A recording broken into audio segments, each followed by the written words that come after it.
अस्सलामुअलैकुम। आज का वीडियो है पैराडॉक्सिकल साजिद पार्ट 1 का 5वां एपिसोड। तो चलिए शुरू करते हैं। उनके दिलों पर अल्लाह ने मुहर लगा दी है। क्या सच में ऐसा है? मैं यूनिवर्सिटी की सेंट्रल लाइब्रेरी में बैठकर किताबें पढ़ रहा था। साजिद एंथनी मास्करेनहास की किताब द लेगेसी ऑफ ब्लड पढ़ रहा था। यह बांग्लादेश के स्वतंत्रता संग्राम पर एक विदेशी पत्रकार की लिखी किताब थी। साजिद की बहुत दिनों से इच्छा थी कि वह बांग्लादेश के मुक्ति संग्राम पर एक डॉक्यूमेंट्री बनाएगा, इसलिए वह मुक्ति संग्राम से जुड़ी सारी किताबें बहुत ध्यान से पढ़ रहा था।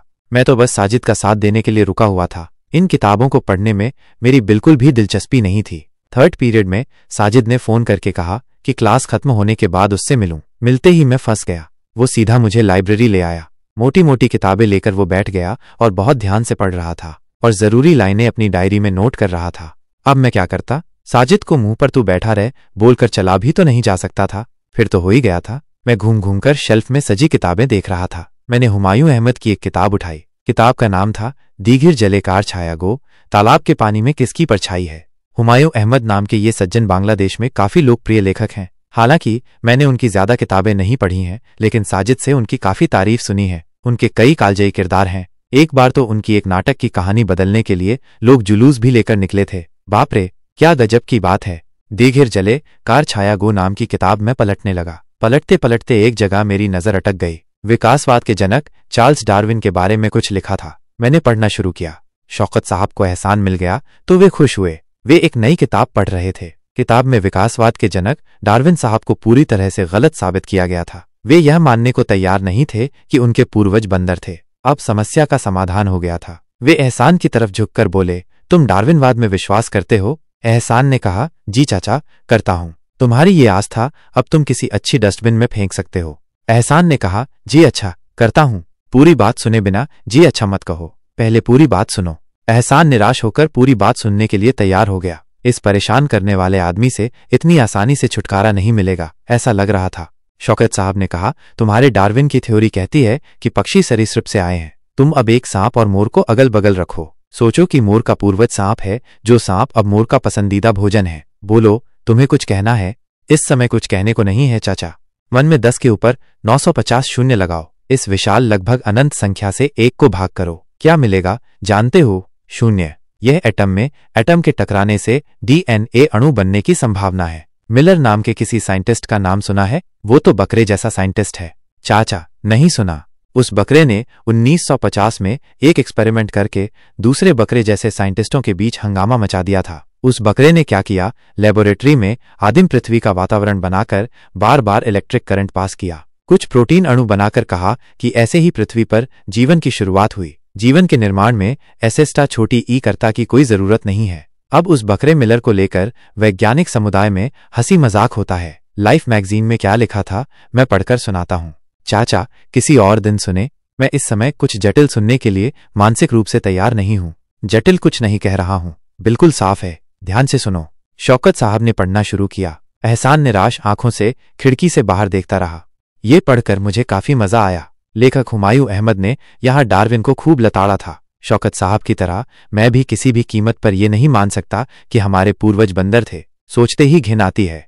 मैं किताब लेकर साजिद के पास गया। वहां देखा तो वो अपना सामान पैक करना शुरू कर चुका था। उसने कहा, चलो घर चलते हैं।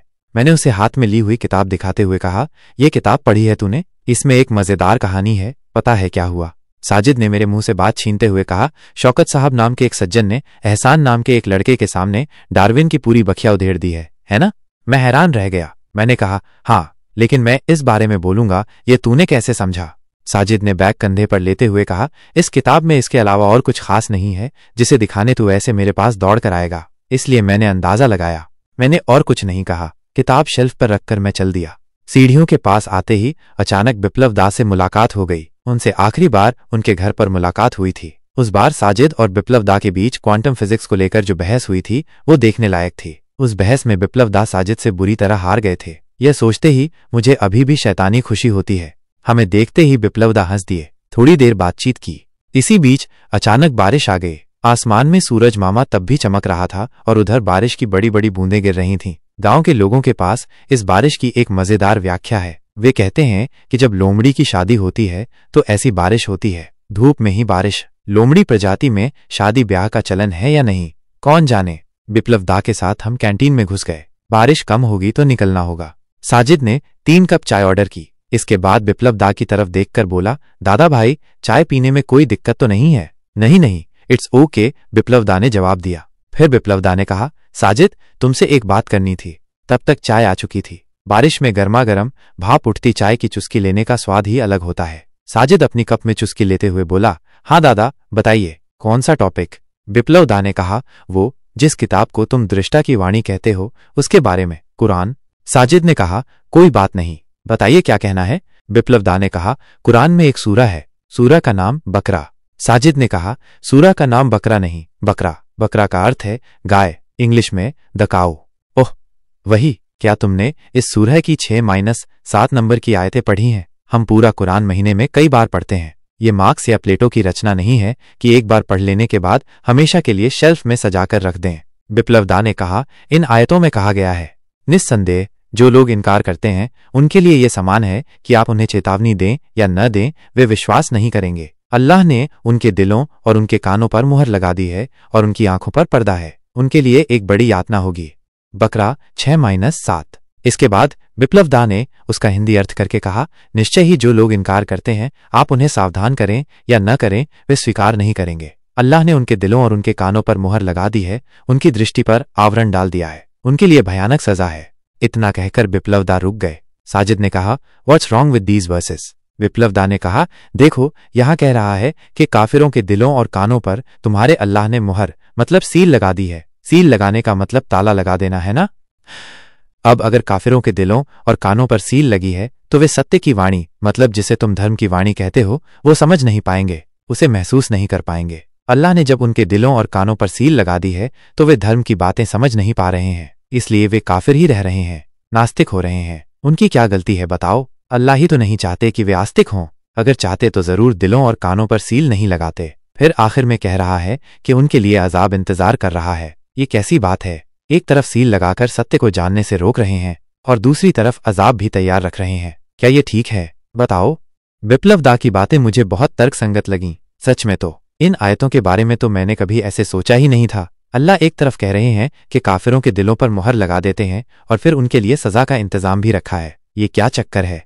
साजिद मुस्कुराया, चाय की आखिरी चुस्की लेते हुए बोला, दादा, इस्लाम का इतिहास पढ़ेंगे तो आपको एक खास तरह के मीर जाफरों के बारे में पता चलेगा। ये क्या करते थे जानते हैं? पैगंबर सल्लल्लाहु अलैहि वसल्लम के पास आते थे, मुट्ठी में पत्थर लेकर कहते थे, मोहम्मद, मेरे हाथ में क्या है? अगर बता दिया तो मैं अभी इस्लाम कबूल कर लूंगा। देखते हैं आप कितने बड़े नबी हैं। पैगंबर सल्लल्लाहु अलैहि वसल्लम मुस्कुराते थे, हंसकर कहते थे, तुम्हारे हाथ की चीज ही बताएगी कि वे क्या हैं। तब पत्थर बोलने लगते थे। ये देखकर वे लोग बहुत हैरान होते थे। हैरान होकर कहते थे, ये तो साक्षात जादूगर है। ये कहकर भाग जाते थे, जबकि उन्होंने कहा था कि अगर हाथ में क्या है बता दिया तो इस्लाम कबूल करेंगे। लेकिन जब पैगंबर सल्लल्लाहु अलैहि वसल्लम उनकी परीक्षा में पास हो जाते थे तो वे उन्हें जादूगर, ज्योतिषी वगैरह कहकर चले जाते थे, मुनाफिकी करते थे। इन आयतों में मुख्य रूप से इसी तरह के काफिरों की बात की गई है, जिनके सामने सत्य उजागर होने के बाद भी वे उसे नकार देते हैं। विप्लव दा ने कहा, लेकिन दिल पर मुहर लगाकर उन्हें सच्चाई जानने से रोकना और फिर उन्हें सजा देना क्या सही है? मुहर अल्लाह जानबूझकर नहीं लगाते, ये सिस्टमैटिकली हो जाता है। विप्लव दा हंसने लगे, बोले, वेरी इंटरेस्टिंग, सिस्टमैटिकली सील लग जाती है? हा हा हा। साजिद की ये बात मुझे भी बचकानी लगी। सिस्टमैटिकली सील लग जाती है? अल्लाह नहीं लगाते। ये कैसी बात है? आयत में तो साफ है अल्लाह उनके दिलों पर मुहर लगा देते हैं। साजिद ने कहा, दादा, मान लीजिए मैंने कहा कि जिन लोगों ने न खाने का फैसला कर ही लिया है, आप उन्हें खाने को कहें या न कहें, वे किसी भी हालत में नहीं खाएंगे। अल्लाह उनके शरीर को सुखा देते हैं, उनके शरीर की रोग प्रतिरोधक क्षमता कम कर देते हैं, उनके लिए गंभीर बीमारी है। ध्यान दीजिए, यहाँ वे बीमार हो रहे हैं, उनके शरीर की रोग प्रतिरोधक क्षमता कम हो रही है, उन्हें गंभीर बीमारी होने वाली है। ये सब क्यों हो रहा है? क्या अल्लाह जानबूझकर उनके साथ ऐसा कर रहा है? नहीं, यह उनके कर्मों का फल है। उन्हें कितना भी जोर दिया जाए, जब उन्होंने किसी भी हालत में न खाने का फैसला कर ही लिया है, तब सिस्टमैटिकली न खाने की वजह से उनका शरीर सूख जाएगा, शरीर की रोग प्रतिरोधक क्षमता कम हो जाएगी, उन्हें गंभीर बीमारी हो जाएगी। इन सब के लिए वे खुद जिम्मेदार हैं। इसमें अल्लाह की इच्छा या अनिच्छा कुछ भी नहीं है, लेकिन सिस्टम अल्लाह ही चला रहे हैं। अल्लाह ने एक सिस्टम तैयार कर दिया है। आप नहीं खाएंगे तो अल्लाह आपके शरीर को सुखा देंगे, आपके शरीर की रोग प्रतिरोधक क्षमता कम कर देंगे, आखिर में आपको एक गंभीर बीमारी होगी। ये एक सिस्टम है। इस सिस्टम में आप तभी पड़ेंगे जब आप खुद से न खाने का फैसला कर लेंगे। ठीक इसी तरह जिन लोगों ने यह फैसला कर लिया है कि उनके सामने कितने भी सबूत, कितने भी प्रमाण आए, वे सत्य को नहीं मानेंगे, इनकार करेंगे ही करेंगे, उनके दिल और कानों पर सिस्टमैटिकली एक सील लग जाती है। न खाने की वजह से आप जिस तरह सूख जाते हैं, आपकी रोग प्रतिरोधक क्षमता कम हो जाती है, आपको गंभीर बीमारी होती है, ठीक उसी तरह जब आपने विश्वास न करने का फैसला कर ही लिया है, तब आपके दिल, कान पर सील लग जाती है और आखिर में आपके लिए एक गंभीर बीमारी मतलब अजाब इंतजार कर रहा है। इसके लिए अल्लाह को क्यों दोष दिया जाएगा? साजिद ने एक सांस में ये बातें कह दी। बिप्लब दा का चेहरा थोड़ा पीला पड़ गया। वे शायद बात समझ गए थे। मैंने कहा, बाप रे, क्या से क्या समझा दिया रे भाई, मैं होता तो खिचड़ी कर देता। साजिद मुस्कुराया। बारिश बहुत देर पहले ही रुक गई थी। हम बिप्लब दा से विदा लेकर उस दिन निकल आए।